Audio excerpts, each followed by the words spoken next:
Hey, what's going on, everybody? What's happening, everybody? It's another episode of the Sports Chasers podcast coming to you live and direct here on a Thursday night. A lot of things that we're going to get into tonight, man. We appreciate everyone that's been hanging out with us during this season of basketball, hockey. It's been a really, really good ride. We have been having a lot of great discussions. And hey, one of our leading videos, man, and leading podcasts, man, it's about the WNBA. So we're going to talk about the WNBA and other things tonight. We got a special guest tonight. We're going to talk about soccer, football. Yes, we're going to talk about that. Let's meet the crew first before we get into that. We got D-Dubs. What's up there? D-Dubs with his Cleveland. I'm about to say the bad word, the Cleveland Guardians. Forever the Indians, but it's the Guardians now. So, Yeah. Hey, man, what's up, guys? Thursday night. Appreciate everybody being, jumping on. And, going to do what it do. Appreciate that, D-Dubs. We got Dan, the hockey dude. What's up, Dan? How are you tonight, bro? Nothing, gentlemen. How's everybody doing? All right. Dan-O. He's so modest tonight, but y'all should have listened to him this episode before that when he talked about the Rangers. Talked about my man tearing the C off his chest. And come to find out, Dan, what was that we was watching? I think I sent you a TikTok. He said the same thing. Yeah, check what's that. Talk about Trooper? Yeah, they said ripping the C off his chest because he was doing a disappearing act during he the was ghost. Yeah, man, he definitely was. The DA, what's up, man? How are you tonight, sir? Hey, man. Another day, another something. Another day, another something. That's right. Yeah, I don't know what. Hey, our special guest tonight, he's not no special guest. He's a friend of the show, family, as I'm concerned, man. He's Jay Kington. He's of the Inter Miami podcast, man. Let's give Jay a round of applause. What's up, Jay? What's going on today, man? Not too much, boys. Happy to be back with you again. No doubt. Hey, Inter Miami, man, they are on fire. Messi is doing his thing. We're going to give it to Jay. Jay, take it away. We're going to talk about some football with FUTBOL, soccer. And as the DA alluded to, it's 12 months a year, as he corrected me before we went on the show. Sorry, DA, I did not mean to disrespect, but $5 for him for not having his mic. No, it's fine. I'm sorry. I'm good. I'm good. I just want you to know it's a sport too. That's all. Absolutely. That's why we have Jay. Jay, what's up, bro? Go ahead, man. Take it away, man. Oh, not much, man. I mean, it is a good time to be an Inter Miami fan. It is the best start we've ever had. First time leading the Eastern Conference. First time leading the Supporter Shield race.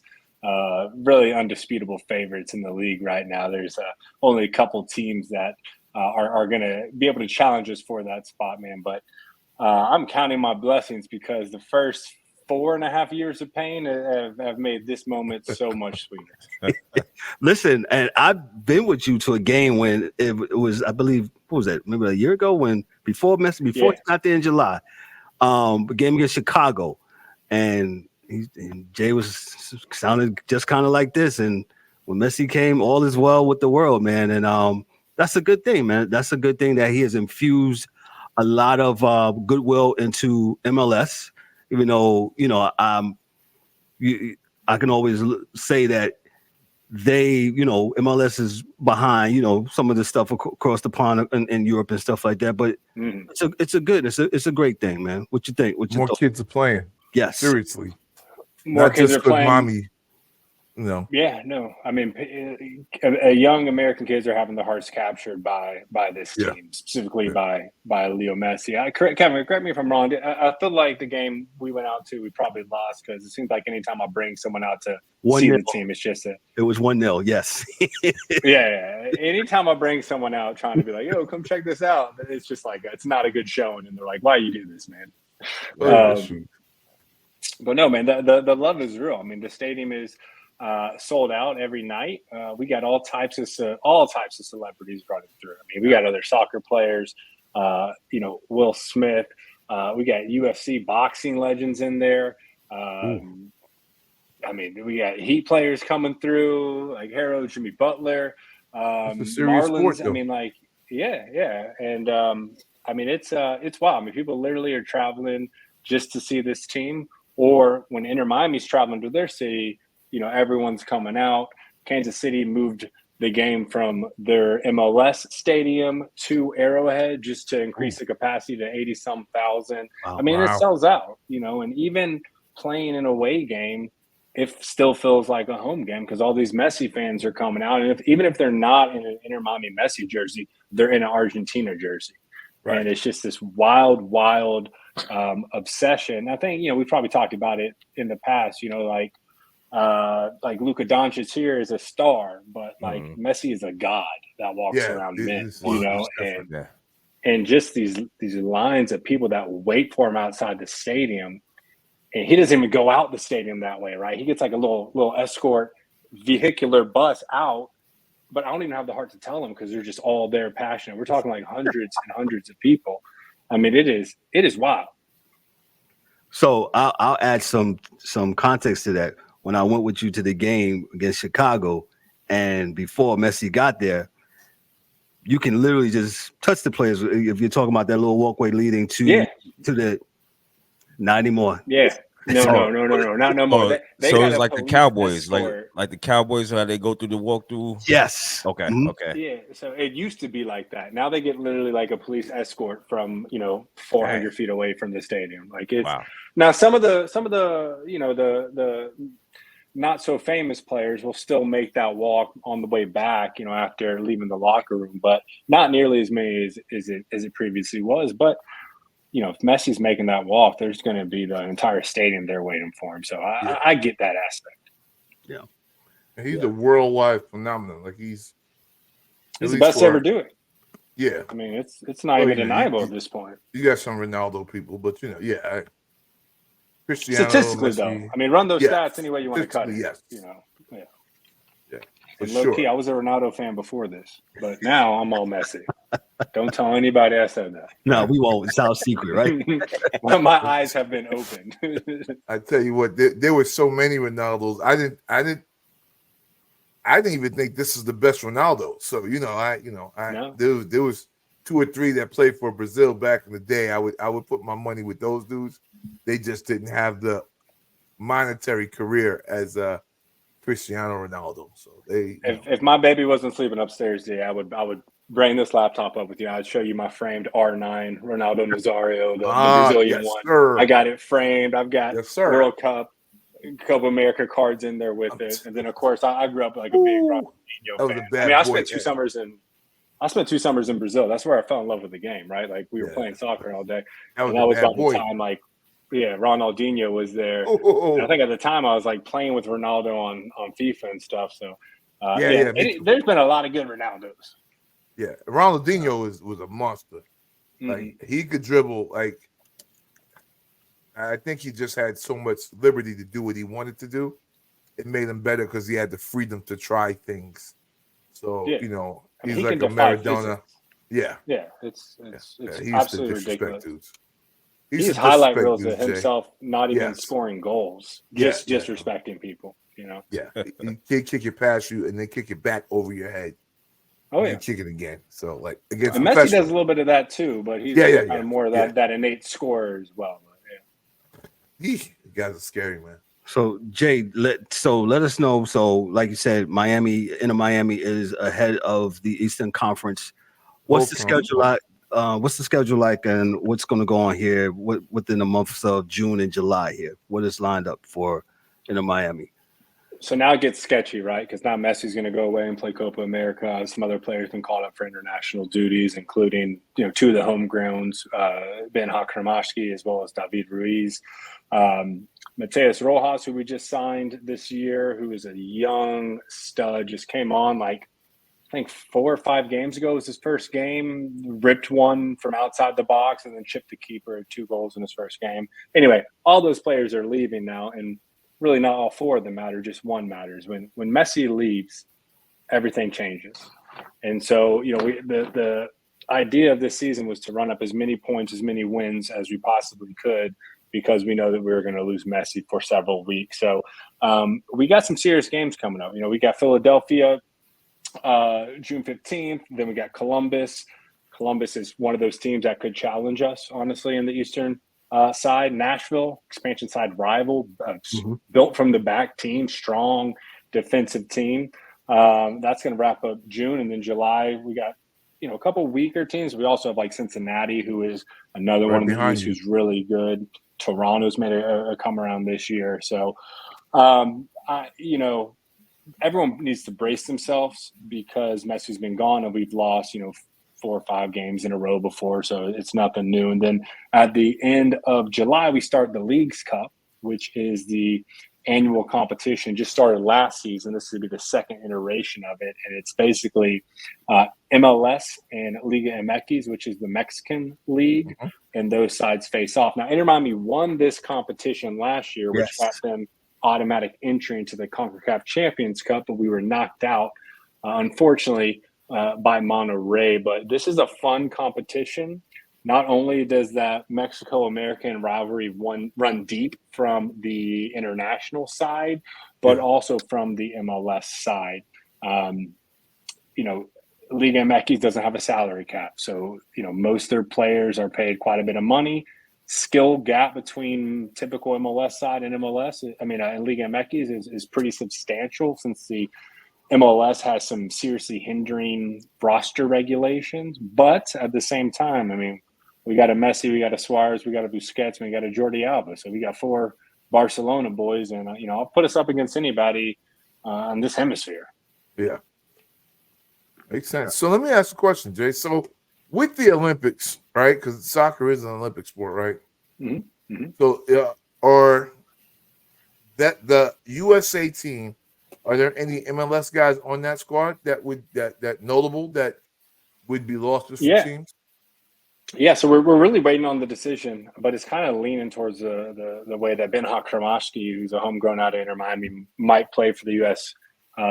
International team during the Olympics. There's also a chance that he opts for the Argentina route because he is, an Argentinian and American citizen. The tricky thing with the Olympics, unless they've changed it this year, which I honestly haven't heard anything, but it's all players who are 23 and under. And then each team can have, I believe, 3 players that are over the age of 23. So they'll typically have some of the more senior guys that kind of, lead the team, kind of that captain aspect. But for the most part, it's going to be all the youngins. It's kind of the similar thing with like boxing, right? Like we're not, seeing any of these primetime boxers go compete in the Olympic. It's typically people that are around that, 19 to 22 kind of range. Yeah. That's really cool. I always thought for the Olympics, it would probably make sense to let your 22, 18 and under team play internationally in that game. Save the old guys for the cup, because it's just a lot of soccer. It's a lot of running. I feel like maybe like outside of track or maybe figure skating, I feel like the Olympics is typically geared around that kind of age demographic and kind of semi-professional type athletes. No one that's really a multi-millionaire to an extreme, but it's something that young people can strive to achieve, whether they're in college or shortly after college. Right. So that's kind of the same reason like I love college basketball and college football probably in my heart a little more than the pro side, is because, well, maybe prior to the NIL deals, it was kind of for the love of the game. Yeah. And then you were hoping you could, get to that level. So that's always fun to watch. So are the international guys doing the same thing, or kind of keeping it to 22, 23-year-olds, and not leaving the old guys kind of home? For the Olympics, yeah, but there's also summer international tournaments that are coming up, which we're going to use our senior team for, right? So the good news about the U.S. men's national team now is the vast majority are playing in Europe. Yeah. Only a handful of them are coming out of the MLS. So, I've been saying it for about 4 years. I'm gonna stick to it. Like I'd be really surprised if we can't make it to the semifinals of World Cup 2026. That's how confident I am in the U.S. team players that have really, that last World Cup, they were a little too young, like 21, 22, 23, but now they're going to be right around that prime age. And I think they can make a serious run. Yeah, I think they'll treasure goals and shots on goal a little bit more because you don't always get good shots, and they had a few in the World Cup that they didn't take and they kind of hesitated on, but I don't think they'll hesitate now because they've seen, what it looks like. You just take your shot when it's there, regardless. Take the shot when it's there. So, but the fun part is, the Copa America has been a little bit expanded this year, right? So the U.S. is going to play in that, and their first group stage game is June 23rd. I mean, this is the same one Messi is going to play, right? So they kind of expanded this really to all the Americas right now. It's traditionally been more South American focused, right? But now they're throwing in some teams from Central North America. We got Jamaica in there. We got Canada in there as well. So, I feel like the United States is really embracing the sport, and more importantly, other countries in our regions, right? The CONCACAF region or the CONMEBOL region of South America are also kind of embracing America's love for it. And you see these tournaments kind of expand. There is the Gold Cup, or the Nations League like a couple years ago, and we allowed Qatar to come over and play in it, and it's really just for the CONCACAF League. So I feel like they're really trying to open this thing up to everybody, and there's nothing more than that, right? Yeah, I think nothing greater than rooting for your country. As they say, I guess Jay, they kind of respect our gangster now, so to speak, because they're like, they're serious now, and I think before they, didn't know if we were serious, so like when Henry came over and played the MLS, he didn't know then because, you still had this bring over an old star from Europe thing. And, now the teams are really playing. They have, they're solid all the way through, and I watch, man. And I don't think it's weird. I think the kids here are almost as good. It's just I think the kids overseas probably have a few more years experience in playing or practicing at a higher level, but they're the same. Well, I mean, I feel like the kids over in Europe certainly this is the premier sport they want to play. This is what they grew up with, right? Here you got other sports, and you can make a ton of money in those other sports. So but what you're really seeing is, it really started with David Beckham going over to LA Galaxy, and then you saw Henry, Giovinco, Didier Drogba, Frank Lampard, Andre Pirlo, Kaká. You start to see all these players come over, and that's kind of now we're like in the second iteration of it with Messi, and he's bringing over players. And LA Galaxy is trying to get, and it sounds like they're extremely close to getting Marco Ruiz from Dortmund, who just played in the Champions League final. And they're trying to get Lewandowski back with him, who's currently playing for Barcelona. So we're starting to see a lot of these players come into the league, but at the same time, that's been happening. Well, that's great for the MLS, right? But at the same time, the U.S. men's national team has been creeping up in the worldwide rankings of soccer for the past several years, and so everything is just kind of getting to a fever pitch where, I don't think it'll ever be the biggest sport in America. I think it's always going to be the NFL, right? That's the only sport that stole a day from Jesus, and now people are sitting on their couch watching Red Zones and being in church, right? But it's got a serious chance to get top 3 sports, I think. I think there's a high chance MLB gets knocked off here. It's been a slow process, but we all know we've got the best athletes in the world just with our size, and now we see all these, we were talking about IMG pre-show, right? Now these kids are getting, college level facilities before they can even drive a car. Yeah. And so all that, the further back that goes, the more it grows and the better the results are. Yeah, I think we're going to I think kids, if they really look at the money worldwide, football is it, not NFL football. If you're a great athlete, you're Allen Iverson now.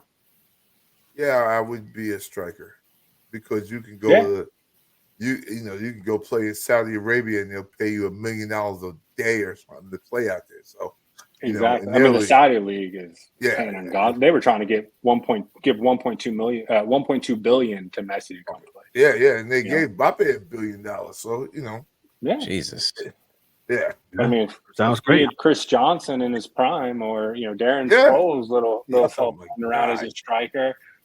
I've said like LeBron or AD in net. Like, come Yeah. on. Like, if we had our best athletes out there, if that's We'd be all fine. they grew up wanting to do, we'd be one of Yeah. the best in the world every year. We'd be fine.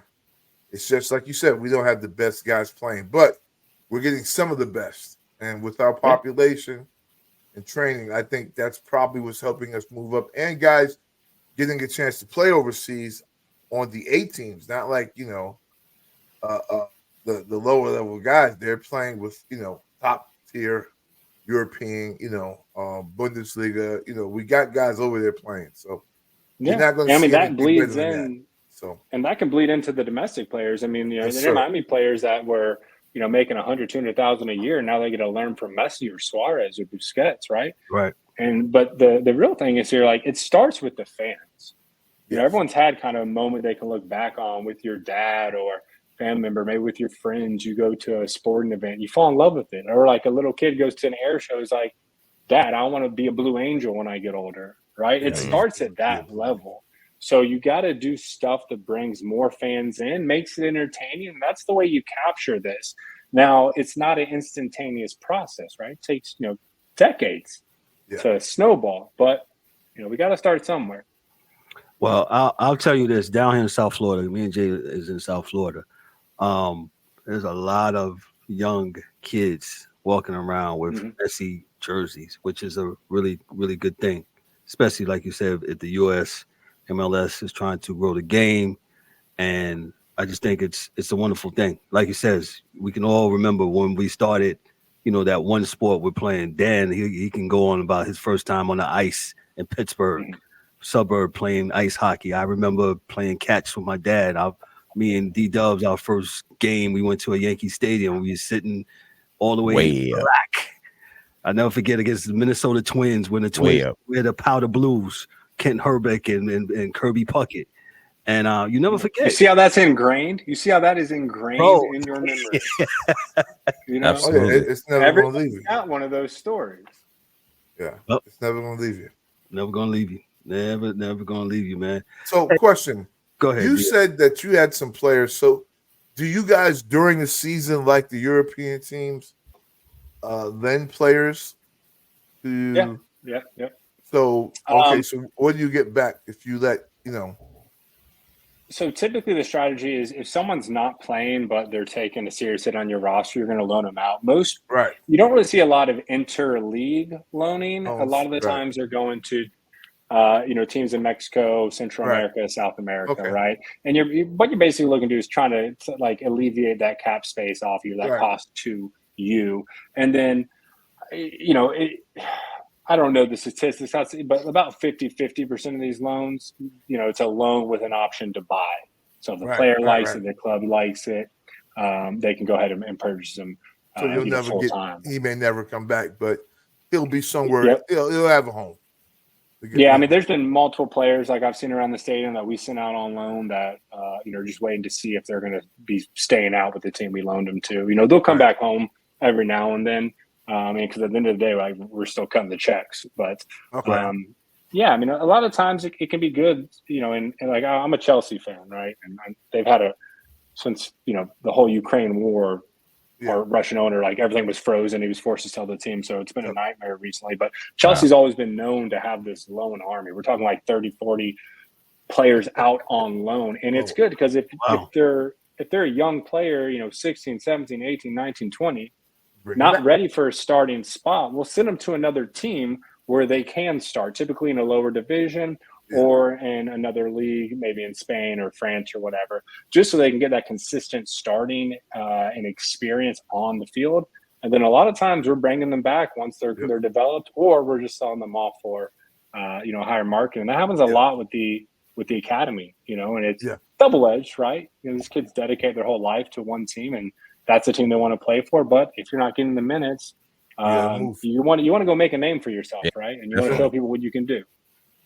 That's how you make your money. That's how you make the money. Yes, sir. Real quick, before you go, Jay, Real Madrid, they won, what is it, their 15th championship, I believe?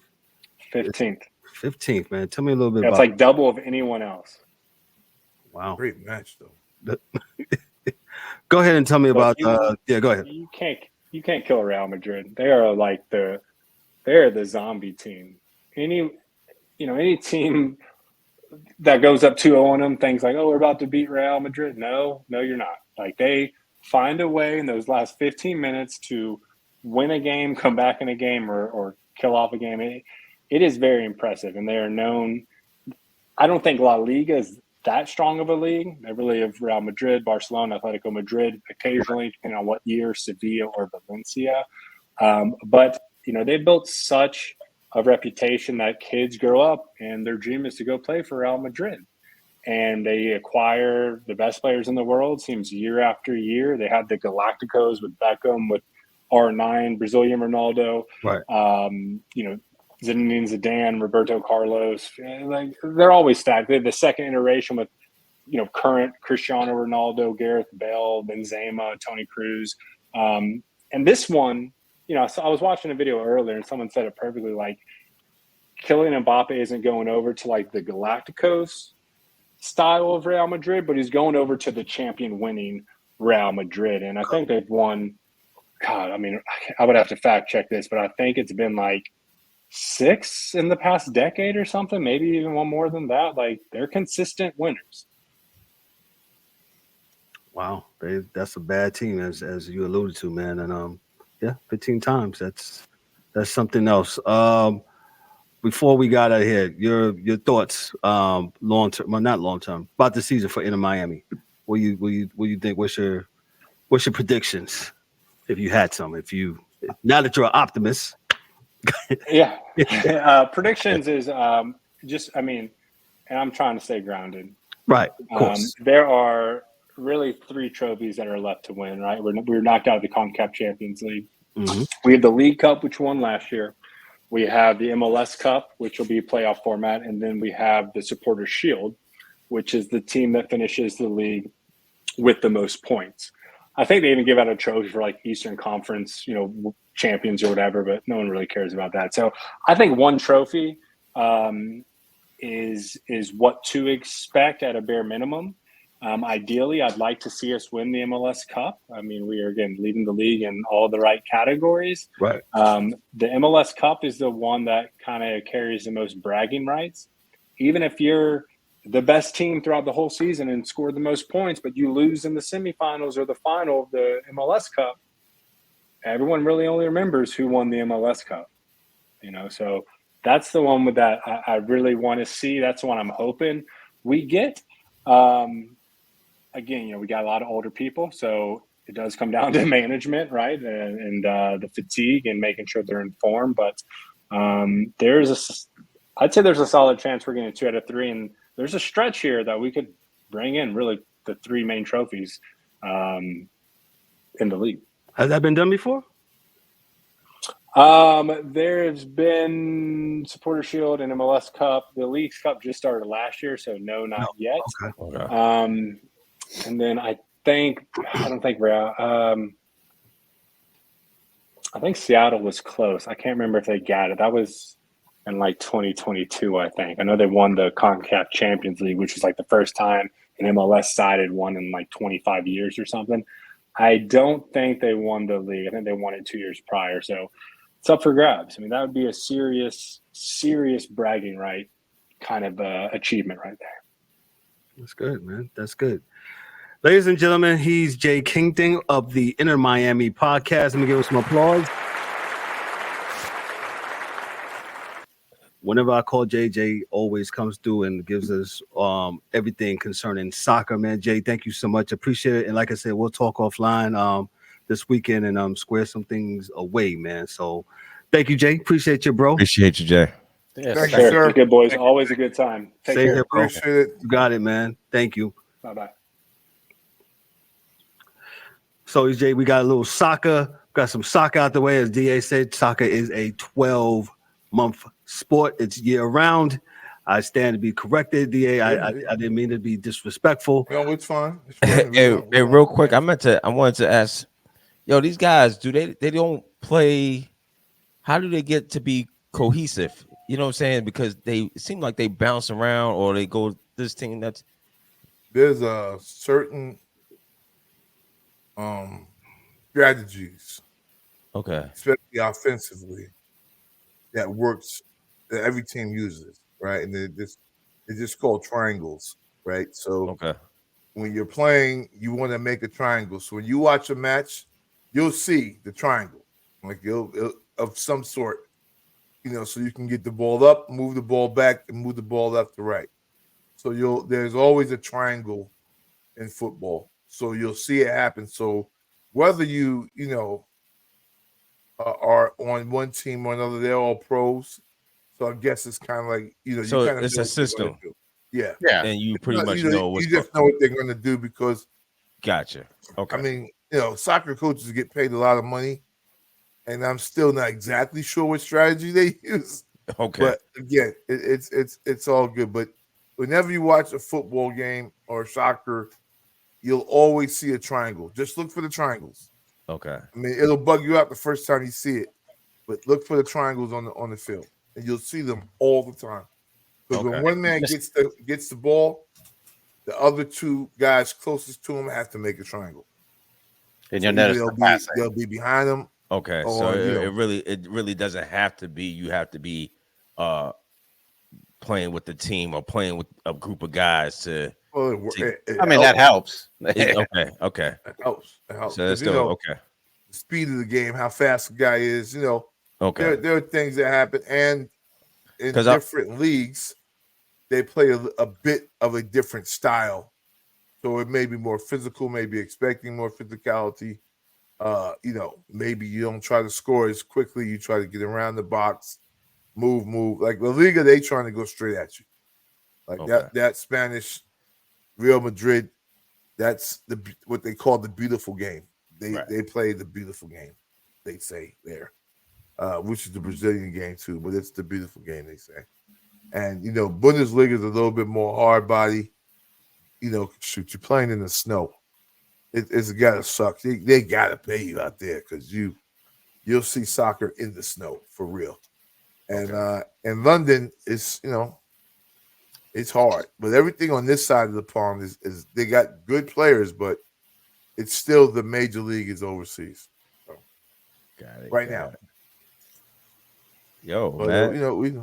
we have to do what we have to do as far as the sports concerned. I think it's coming along for real. I think it's coming along.